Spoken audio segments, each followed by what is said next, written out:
जय श्री कृष्ण। विगत कुछ दिनों से हम ध्यान की प्रक्रिया का अध्ययन कर रहे हैं। ध्यान कैसे घटित हो, ध्यान हमारा केंद्रित कैसे हो, ध्यान में एकाग्रता कैसे लाएं, ध्यान के पूर्व हमारी क्या भूमिका होनी चाहिए।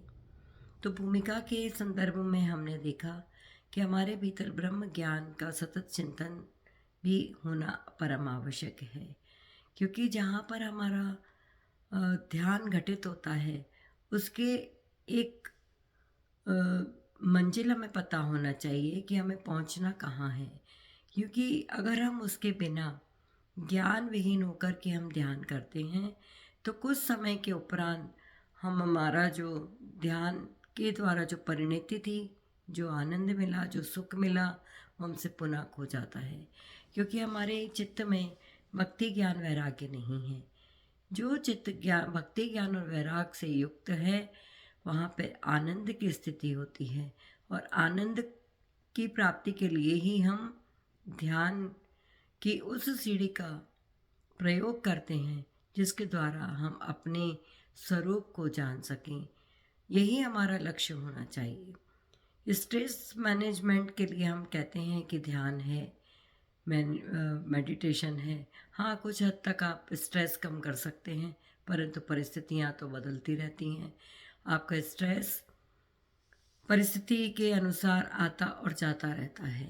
आप एक समय में एक परिस्थिति पर काम करें तो ज़रूरी नहीं है कि आपके बाद में फिर आपको स्ट्रेस नहीं होगा, टेंशन नहीं होगा।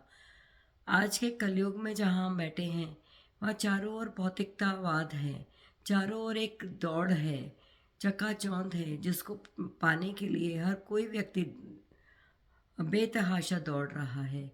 हमारे पास से वो लक्ष्य खो गए हैं जिसे शास्त्र में कहा गया है धर्म अर्थ काम, और मुक्ति तो हम बिल्कुल ही भूल गए हैं। तो ध्यान हमें केवल क्या तनाव दूर करने के लिए करना है? ये तो एक बहुत छोटी सी बात हुई।